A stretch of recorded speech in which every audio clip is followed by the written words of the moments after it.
Well, good morning, family. I'd like to take a bit of a poll this morning, so be a little interactive with me. I want to find out who has been living in the home that they are living in right now for the longest. Now, I'm going to use years because I think that might come to mind more quickly. We moved in this year. So, if you moved into your current home before 2010, would you raise your hand? Give me a wave. Two of them, okay. Okay, we're close, so let's go back to like 2005. Anybody before 2005? I had a hunch it might be you guys. Congratulations. You stayed put. And yeah, you're pretty close over there. What year was it for you guys? Do you know what year? 82. That's pretty wild. Now, has anyone moved into their home as more recently than 2023? Yeah? Okay. Yes. So if you are on anywhere close to that, you remember and are well acquainted to the stresses and chaos of the moving process and buying a home. And I commend you for been avoiding that stress and that chaos for a very long time. Now, there's other stresses and chaos that come with staying in a home for a long time, but they've actually done studies and they've categorized like stressful moments in people's lives, and moving homes is like top 3 for most stressful things a person can experience.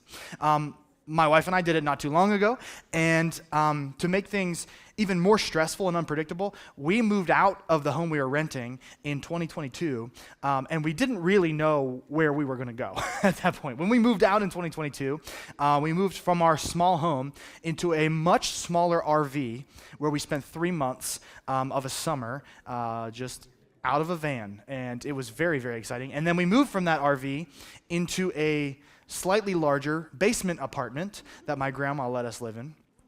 And I don't know, we spent like a year in the moving process, living in my grandma's basement, working through moving out and moving in somewhere.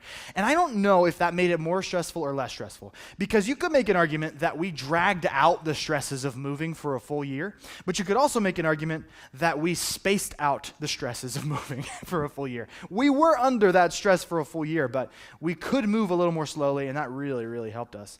I don't know which is better, but this was our first home purchase, so it was, of course, very, very stressful. And we spent, like I said, a year looking for homes, talking to mortgage companies, meeting real estate agents, some being more helpful than others, and walking into homes, some being more livable than others. And the search was agonizing. If you've bought a home, especially recently, dead end after dead end. It was exhausting. And I always say, after we had looked at a bunch of like double wide trailers and some really old homes with low ceilings with like I would have hit my head on ceiling fans. When we one of the ways I knew our house was our house, we walked in and I felt like I could breathe in there. It was high ceilings and just enough space to, like, for me, a tall person with unique tall person needs, I felt like I could finally breathe. And then we wrote the largest check I'd ever written in my life. And we celebrated our purchase, feeling like a lot of stress had been lifted, and then a new kind of stress showed up where we started having to buy curtains and figure out how to buy a roof and all the homeowner type of things that happen, new types of stress. They say owning a home is a part of the American dream, and there were just many nightmares along the way. I had dinner with a missionary this week, and he's serving in State College at Penn State Maine's campus. So, like, Penn State is his mission field. College students from all over the world. I was just astonished at how he had picked up his life, picked up his family, and moved to a completely new place in response to the call of God. Like, God was calling him to do this, and he did it. He was from Texas, and then he served in Ohio for a little while, and now he's moving to Pennsylvania. And so he did it a few times. I just can't imagine what it's like to start over completely where you don't know anybody. Like, that has to be so, again, it's one of the most stressful things that can happen. And since I'm a pastor and our family, we kind of have done that, we have this built-in group, though, at the church, right, with a group of people that wants us there and is ready to help us and take care of us. So that is kind of a cheat code, but not everybody gets that. Most people, when they move to a new town, if they're not moving back to family or whatever, like, it's a blank slate. Very stressful, very difficult, very lonely. Now, I want you to imagine that you're moving to a new town, it might be hard for you guys to imagine, having been in the same town for a long time. Imagine with me, if you're moving to a new town where you don't know anybody, you don't know any of the things around, I want you to think about the stuff and the places that you would look for first. Imagine you're moving next week, and you have Google in front of you, and you have like Google Maps of where you're headed. Like, what are the things you're looking for? Would it be the shopping? Where is that nearest grocery store, or our grocery store of preference, or the outdoor store, or the plant shop in my case? Would it be the kids' school, or your bank, or your closest hospital? Maybe it's restaurants. You're seeing how close the nearest Chick-fil-A is. Another equation I'm always doing. And I think many of us would make a long list of things that we'd figure out and locate before we would consider where the church is that we would try to attend. And if that's the case, we have to ask ourselves about our priorities and the value we place on the gathering of a Jesus-centered community. Now, I don't want to accuse anybody of anything. I think maybe everyone in this room would go, church is first. I believe in you. But it's tough. And sometimes we can catch ourselves not prioritizing stuff like that when we really should. When we are in difficult situations, when things are falling apart, like the stress of moving to a new place, we tend to prioritize things like stability, security, and success. How safe is the neighborhood? Am I positioned to work up in my job? Stability, security, and success. And then if we have time, if there's room, when we get around to it, when we feel the need, then we look to spirituality. But life is best lived not with every part of our life in our neat little boxes where one of them is church. Jesus gets his box. But life is best lived when we take the Jesus box and crack it like an egg over all of the boxes of our life and let him seep into everything. Let him seep into our stability, our security, and our success. Let him seep into our family relationships and our job and our bank accounts. When he can touch everything, when he can get that egg goo on everything, that is the abundant life Jesus said he came to bring. Into your stability, security, and success, into your recreation, your family, your routines, everything. Let him touch it all. And if every moment you live in acknowledgement of God is worship, then life is best lived when you're walking in acknowledgement of God in every aspect of your life.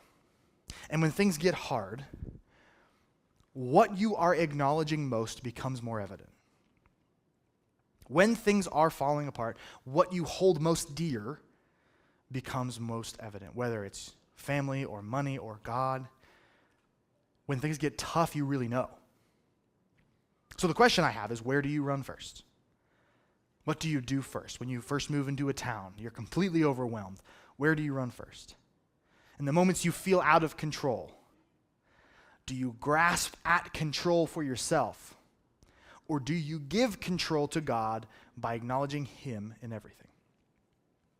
This morning, we're continuing our series in Ezra, Nehemiah, the 2-book, 1-scroll package from the Old Testament that tells the story of the Hebrews being released from exile, returning to their home in Jerusalem, and the victories and disappointments along the way of rebuilding their town, rebuilding the temple, reuniting the people, and putting up city walls for defense. Ezra and Nehemiah encapsulates the idea that God is in the resurrection business.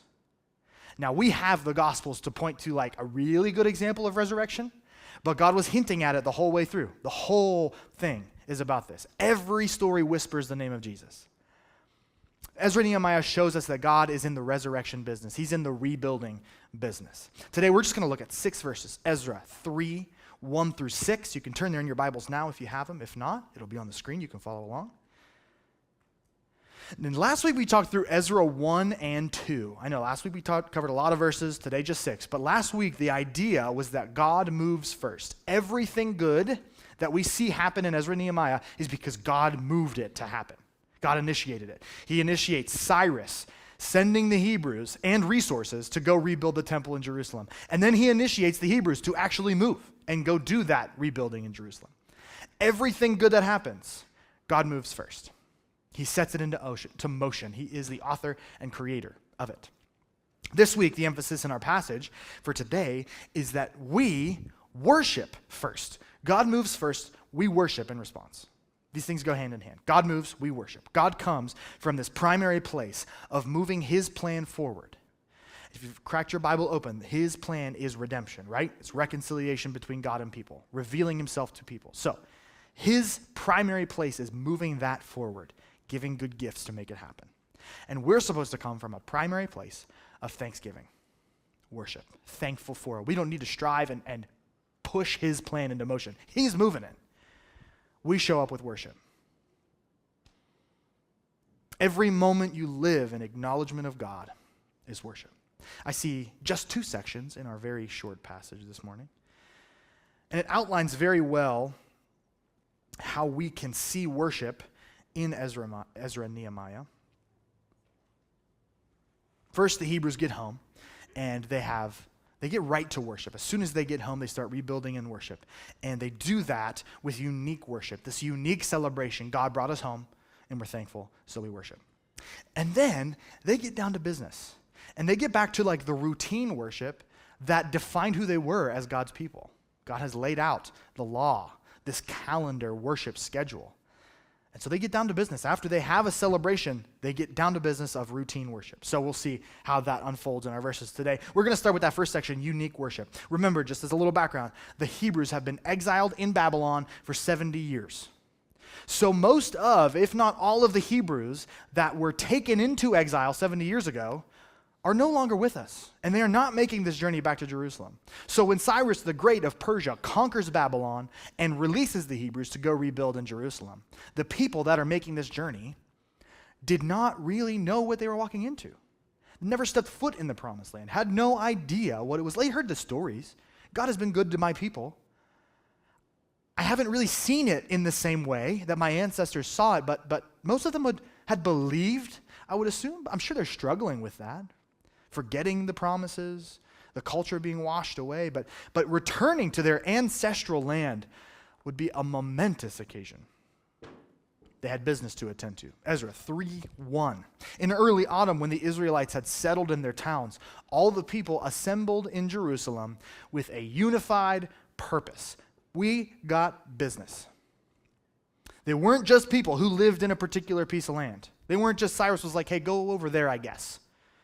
They were the covenant people of Yahweh, the Creator, the Most High God, and he had revealed himself to them so that they could do what they were called to do, which is be the priesthood to the world, so that God could show his character and his values through this people group. That was their role in the world, to reveal his character so people could know God through them. And that business was important enough to unite them and get them working.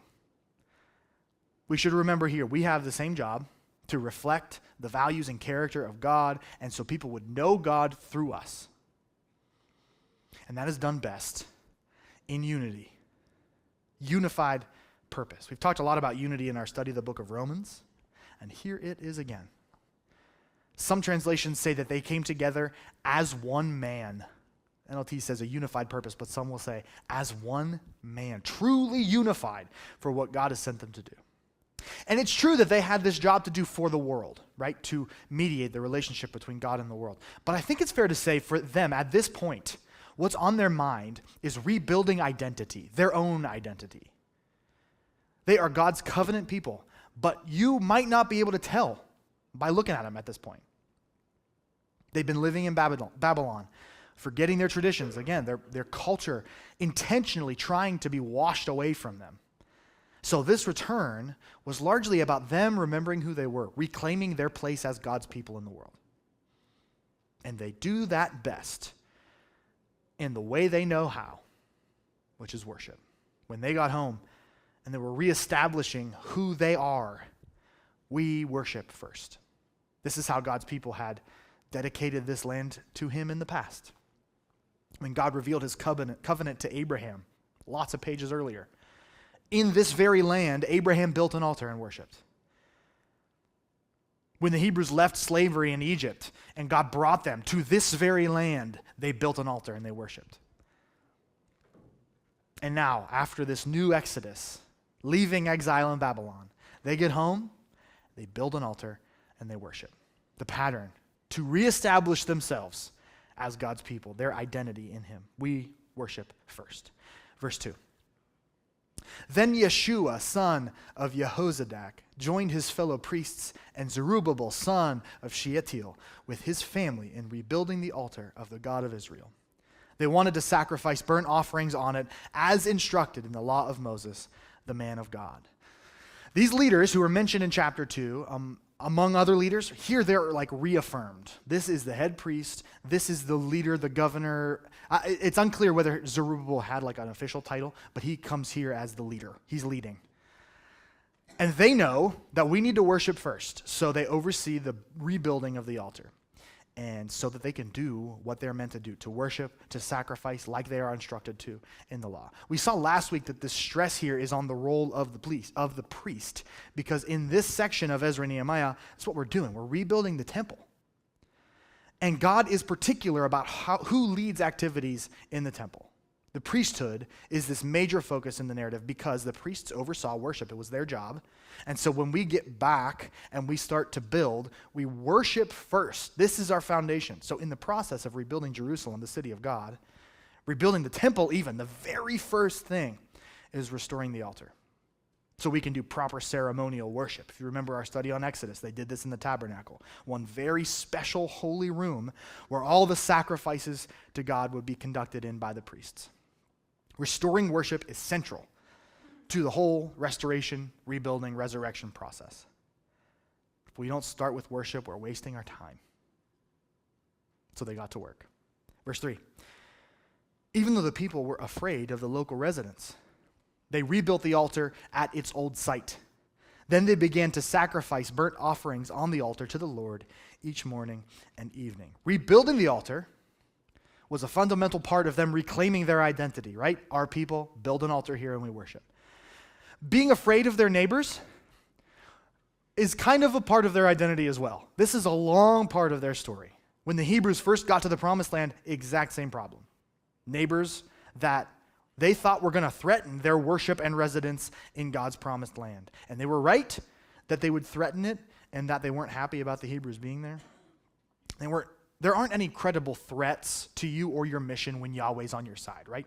Babylon didn't win until Yahweh said, okay, you guys aren't really doing this right and you need a reset. And that's when Babylon came in. But the Hebrews knew that they had God on their side. They were called to do this rebuilding, and so they worshiped. In spite of their fear, they built this altar. And what a great example that when God's people are afraid, they still show up, they still rebuild, and they still worship. Very first thing they do. Despite the fear, they worship. And again, it's hard for us to wrap our minds around how big of a moment this is for them and their people and the stories of their ancestors and their history. They are finally home, worshiping where they were meant to worship, on the altar they were meant to worship on. So they worship every day. They get so busy. Special Thanksgiving. This isn't a pattern. We're celebrating that we're here and the altar has been rebuilt. A unique sacrifice meant to uniquely celebrate God's goodness. They go to worship first. But this unique, specific worship experience was not the only purpose they built this altar for. They largely had routine worship in mind. We're getting back to the business of our people. Not just about celebrating that God got us here, but again about reclaiming our identity as the people of God through the worship of God bringing us home and the worship that we are continued to be asked to celebrate him over and over, his timeless faithfulness, his timeless provision. So they had a big bash when they got there, and then business as usual.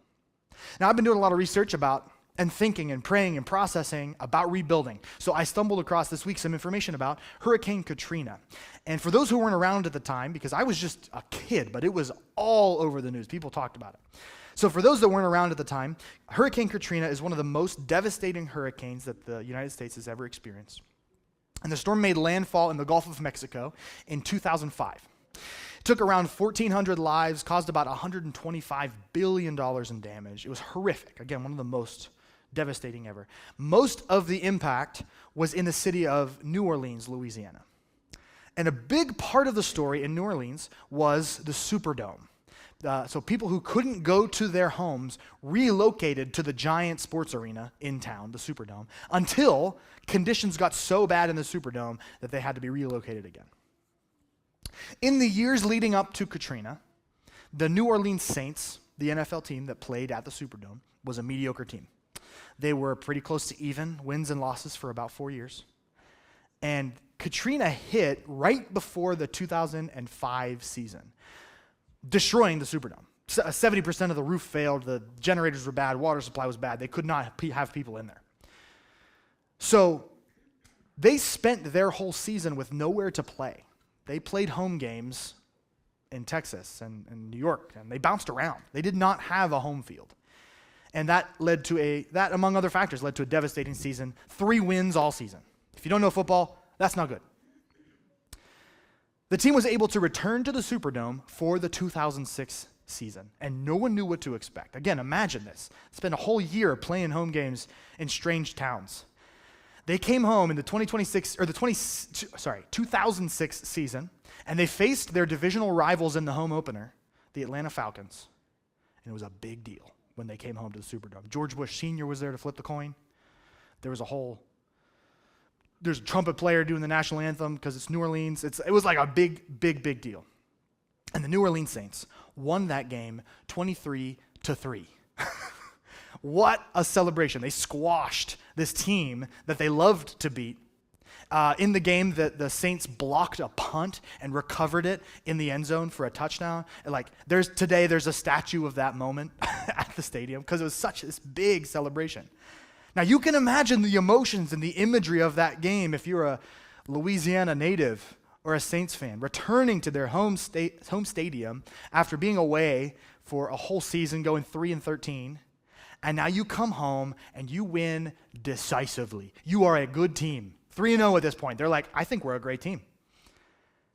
In a game that became known as the rebirth game for the New Orleans Saints. They go on in this season to go 10-6, almost made it to the Super Bowl.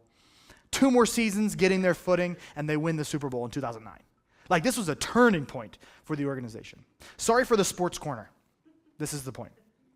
The New Orleans Saints kept from their home for a whole season, and they returned, and they celebrated. I'm sure there was a ribbon cutting or a party or an open house or something. They celebrated their return. And then they played ball. Then it was time to build. They had built the stadium. Now it's time to play some football games and win some football games. And that is exactly what they did. So the Hebrews are home. They've rebuilt their altar. They did their special, unique offering. And now, time to get down to business, being God's people, worshiping God how we were meant to do, how we're called to do, reclaiming our identity as people of the Most High, people of the promise.